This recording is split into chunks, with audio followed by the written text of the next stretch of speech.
Hello বন্ধুরা, আমি মনতোষ নিয়ে এসেছি টেকনিক্যাল কোচিং। আর আজকে শুরু করছি আমার দ্বিতীয় ক্লাস বেসিক ইলেকট্রিক্যালের উপরে। তো বন্ধুরা, যারা এখনও আমার চ্যানেলটিকে সাবস্ক্রাইব করনি তারা অবশ্যই চ্যানেলটি সাবস্ক্রাইব করে নাও। আর যারা সাবস্ক্রাইব করো তাদের অনেক অনেক ধন্যবাদ তাদেরকে। অবশ্যই আমাদের সঙ্গে থাকুন আর নিজেকে সরকারি চাকরি পাওয়ার উপযুক্ত করে গড়ে তুলুন। চলুন দেখা যাক আজকের ক্লাস। চলুন বন্ধুরা, এবার আমরা জেনে নেই ওহমস ল। ল মানে বাংলা যেটাকে আমরা বলি ওহমের সূত্র। তো ওহমের সূত্র আমরা কী বলতে পারি? আমরা বলতে পারি, if temperature, material and other physical condition remains constant, the current flowing through a conductor is directly proportional to the potential difference। অর্থাৎ যদি আমরা বাংলা বলতে চাই তাহলে বাংলায় বলতে পারি, উষ্ণতা, উপাদান ও অন্যান্য ভূত অবস্থা যদি অপরিবর্তিত থাকে তাহলে কোনো পরিবাহীর প্রবাহ মাত্রা ওই পরিবাহীর দুই প্রান্তের বিভব প্রবাহের সমানুপাতিক হবে। আমরা যদি এটাকে ম্যাথমেটিক্যালি লিখতে যাই তাহলে এভাবে লিখতে পারি,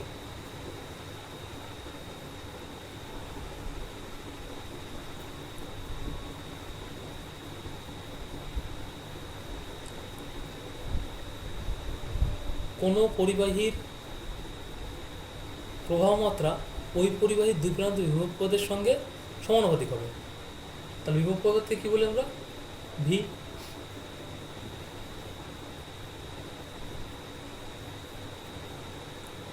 সমানুপাতিক কে? আই। এইখানে যদি আমরা এই সমানুপাতিকে তুলে সমান সমান করতে যাই তাহলে একটা কনস্ট্যান্ট নিতে হয়। সেটা কি? ভি। এই ক্ষেত্রে আমার কনস্ট্যান্টটা হচ্ছে আর।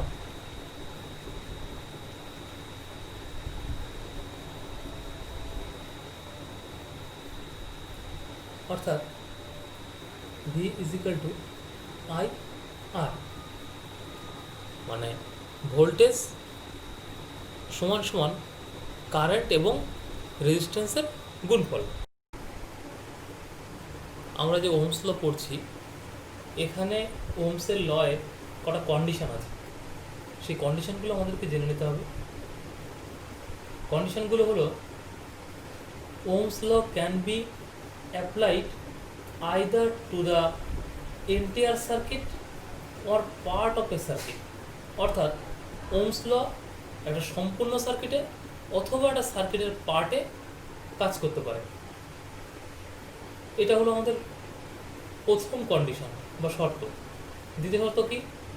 when Ohm's law applied to a part of a circuit, part resistance and the potential across the part resistance should be used। অর্থাৎ এইখানে যদি কোনো পার্টে, মানে সার্কিটের কোনো পার্টের আমরা ওহমস লকে অ্যাপ্লাই করি তাহলে ওই পার্টে যে ভোল্টেজটা অ্যাপ্লাই হয়েছে এবং ওই পার্টের যে রেজিস্ট্যান্সটা আছে সেই দুটোকে নিয়ে আমরা ক্যালকুলেশন করতে পারি। 3 নম্বর শর্ত কি? The Ohm's law can be applied to DC as well as AC. অর্থাৎ এটা ডিসিতে অ্যাপ্লাই হতে পারে এবং এসিতেও। However in case of AC circuit, impedance is used in place of resistance. অর্থাৎ রেজিস্ট্যান্সের জায়গায় ইম্পিডেন্স ইউজ হবে এসি সার্কিটে। তাহলে এসি সার্কিটে আমরা যদি ওহমস লকে লিখতে যাই তাহলে কীভাবে লিখতে পারি? এই সার্কিটে আমরা লিখতে পারি V is equal two I Z. Z হচ্ছে ইম্পিডেন্সের, মানে ইম্পিডেন্সের সংকেত, বা জেড দিয়ে আমরা ইম্পিডেন্সকে ডিনোট করে থাকি। রেজিস্ট্যান্সের যেমন একক ওহম, ইম্পিডেন্সের একক ওহম। ইম্পিডেন্স হচ্ছে কোনো এসি সার্কিটের টোটাল রেজিস্ট্যান্সকে আমরা ইম্পিডেন্স বলি। টোটাল রেজিস্ট্যান্স কেমন? এসি সার্কিটের 3 ধরনের রেজিস্ট্যান্স পাই আমরা। একটা হচ্ছে রেজিস্টিভ, একটা হচ্ছে ইন্ডাকটিভ, আর একটা হচ্ছে ক্যাপাসিটিভ। তো তিনটে মিলিয়ে যে টোটাল রেজিস্ট্যান্স হয় সেটাকে বলে ইম্পিডেন্স। এরপর আমাদের জেনে নিতে হবে লিমিটেশন অফ ওহমস ল। অর্থাৎ ওহমস ল এর কয়েকটা লিমিটেশন আছে, অর্থাৎ কোথাও কোথায় ওহমস ল ইউজ করা যায় না সেটা আমাদেরকে জেনে নিতে হবে। তো কোথায় কোথায় ওহমস ল ইউজ করা যায় না?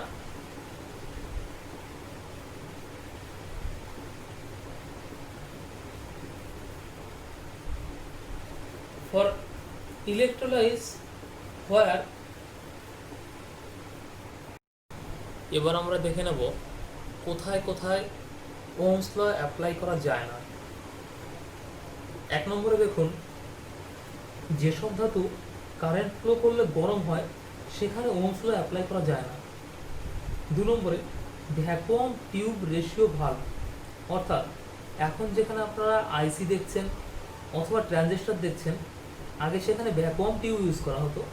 সেসব ভ্যাকুয়াম টিউব যেখানে ইউজ করা হয় সেখানে ওহমস ল অ্যাপ্লিকেবল নয়, অর্থাৎ ওহমস ল কাজ করে না।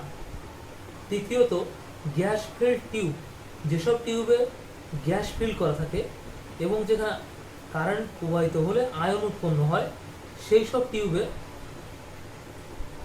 ওহমসের ল অ্যাপ্লিকেবল হয় না। 4 নম্বরে আর্ক ল্যাম্প। আর্ক ল্যাম্প হচ্ছে এক ধরনের ল্যাম্প, সেখানে যেগুলো সাধারণত সিনেমা হলে ইউজ করা হয় সেই সব ল্যাম্পে ওহমসের ল অ্যাপ্লিকেবল হয় না। 5 নম্বরে দেখুন, খুব ইম্পর্টেন্ট, সেমিকন্ডাক্টর। সেমিকন্ডাক্টরে ওহমসের ল অ্যাপ্লিকেবল হয় না। এই কোশ্চেনটা মাঝে মাঝেই আসে, সেমিকন্ডাক্টরে কি ওহমসের ল অ্যাপ্লিকেবল হয় কি হয় না। তো বন্ধুরা, আশা করি এরপর থেকে আসলে আপনারা অবশ্যই পারবেন প্রশ্নের উত্তরটা করতে। এখন আমরা শিখব কি করে সিরিজ এবং প্যারালালে রেজিস্ট্যান্স কাজ করে।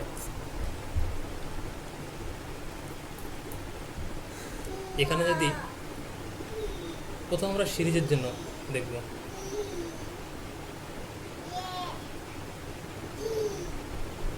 Series connection.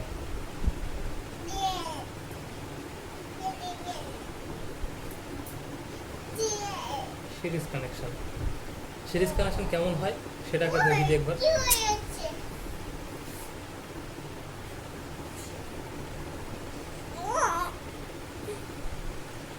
অর্থাৎ R1 R2 R3 যদি ধরি, তাহলে R1 এর বি প্রান্তের সঙ্গে R2 এর এ প্রান্ত যোগ হবে, আবার R2 এর বি প্রান্তের সঙ্গে R3 এর এ প্রান্ত যোগ হবে, তবে এটাকে বলবো আমরা সিরিজ কানেকশন। তো এই ক্ষেত্রে আমরা জানি প্রত্যেকটা রেজিস্ট্যান্সেই একটা ভোল্টেজ ড্রপ হয়। সিরিজ কানেকশনে প্রত্যেকটা রেজিস্ট্যান্সেই ভোল্টেজ ড্রপ আলাদা আলাদা হবে।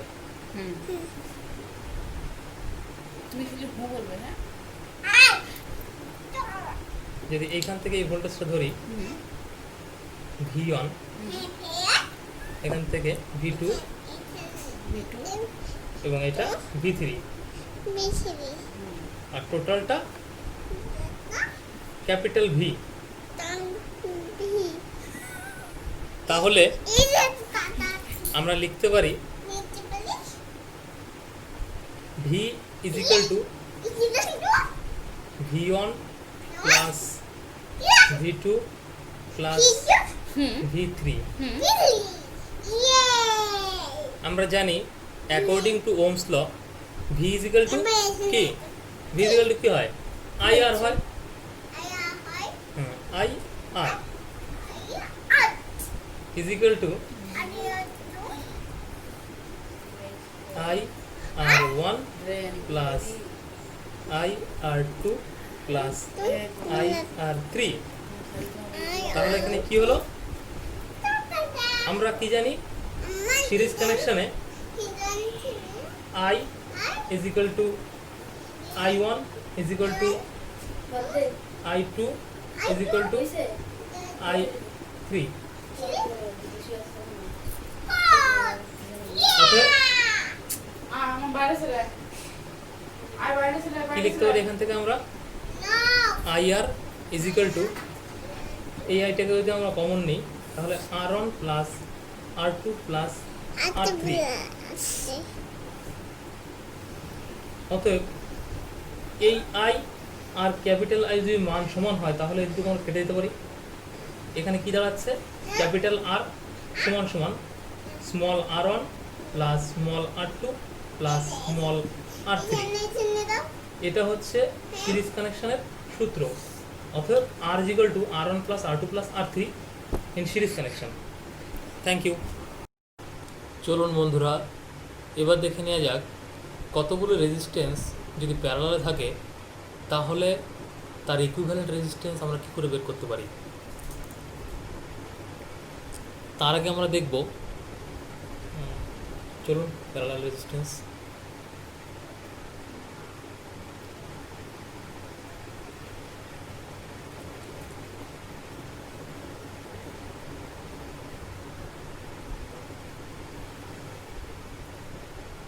প্যারালাল কানেকশন,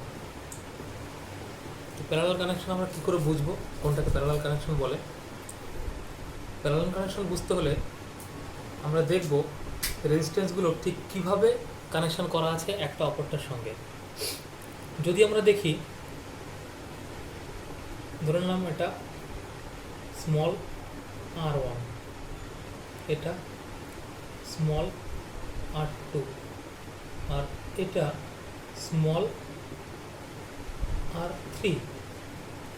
যদি আমরা প্রত্যেকের এ প্রান্তগুলো একটা জায়গায় মিলিত করি এবং প্রত্যেকের বি প্রান্তগুলো একটা জায়গায় মিলিত করি তাহলে সেটাকে আমরা প্যারালাল কানেকশন বলবো। তো প্যারালাল কানেকশনে কয়েকটা কন্ডিশন থাকে, সেই কন্ডিশনগুলো আমাদের বুঝে নিতে হবে। একটা প্যারালাল সার্কিটে যে কারেন্টটা ফ্লো করছে, কারণ এখানে যে কারেন্টটা ফ্লো করছে সেটা হচ্ছে আই, আর এইখানে যে কারেন্টটা ফ্লো করছে এই আইটাকেই তিনটে দিকে যাচ্ছে, অর্থাৎ এই যে তিনটে কারেন্ট তার যোগফল হচ্ছে এই আইটা। অর্থাৎ এখানে আমি লিখতে পারি small I1 small I2 small I3। কারেন্টের ডিরেকশন এরকম। তাহলে কি হচ্ছে, এখান থেকে আমরা বুঝতে পারছি parallel কানেকশনে I is equal to I1 plus I2 plus I3। এবার যতটা হবে তত এগিয়ে যাবে আস্তে আস্তে। আর একটা জিনিস আমরা কি দেখতে পাচ্ছি এখানে, যদি আমরা কোনো ভোল্টেজ এখানে প্রয়োগ করি V, তাহলে কি হবে, রেজিস্ট্যান্স 1 এর এগেনস্টে যে ভোল্টেজ হবে তার সঙ্গে সমান হবে রেজিস্ট্যান্স 2 এর এগেনস্টে যে ভোল্টেজ সেটা, আর তার সঙ্গে সমান হবে রেজিস্ট্যান্স 3 এর ভোল্টেজ সেটা। অর্থাৎ আমরা বলতে পারি V is equal to V1 is equal to V2 is equal to V3। অতএব এখান থেকে আমি যদি তিনটে রেজিস্ট্যান্সের ইকুইভ্যালেন্ট রেজিস্ট্যান্স বের করতে যাই, অর্থাৎ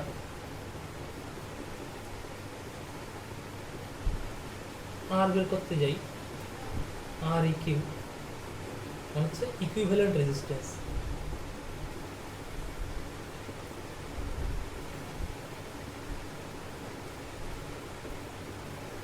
ইকুইভ্যালেন্ট রেজিস্ট্যান্স তাহলে কি হবে, কিভাবে বের করতে পারি, প্রথমে আমরা যেটা জানি ক্যাপিটাল আই সমান সমান small I one plus small I two plus small I three. সেটাকে যদি আমি এক জায়গায় লিখে নিই, I is equal to I1 plus I2 plus I3, দেন এখান থেকে কি পাই আমরা চলে যাই ওহমসের লতে। ওহমসের ল কি বলেছিল? V is equal to IR, অর্থাৎ I is equal to কি হয়? I is equal to V by R, তাই তো? তাহলে আমরা I এর জায়গায় কি লিখতে পারি? এই I মানে টোটাল রেজিস্ট্যান্স, অর্থাৎ ইকুইভ্যালেন্ট রেজিস্ট্যান্স।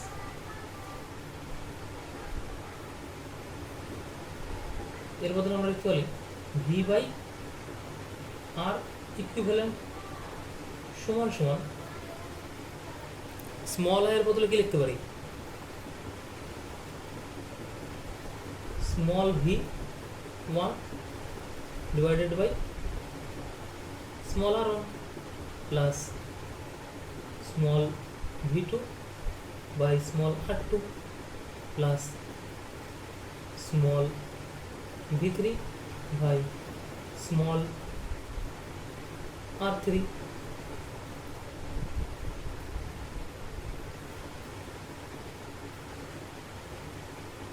এখান থেকে আমরা কি পেতে পারি? যদি প্রত্যেকটা থেকে V আমি কমন নিই, V by R equivalent is equal to V যদি কমন নিই small v, then 1 by R1 plus 1 by small r2 plus 1 by small r3। তাহলে আমরা একটু কি দেখলাম? Capital V is equal to small v, যার জন্য আমরা এখানে ভিটাকে কমন নিতে পেরেছি। সমস্ত ভি যদি সমান, যদি দুটো সমান হয় তাহলে এটা আমি কাটতে পারি, তাহলে লিখতে পারি 1 by R equivalent is equal to 1 by R1 plus 1 by R2 plus 1 by R3। এটা হলো equivalent resistance of parallel circuit. Parallel সার্কিটের ইকুইভ্যালেন্ট রেজিস্ট্যান্স আমরা এইভাবে করতে পারি। এখান থেকে আমাদের মনে রাখতে হবে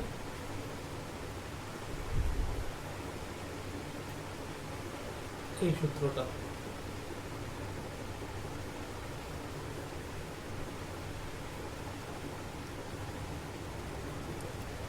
ওকে বন্ধুরা, প্যারালাল রেজিস্ট্যান্স আমরা বুঝতে পারলাম।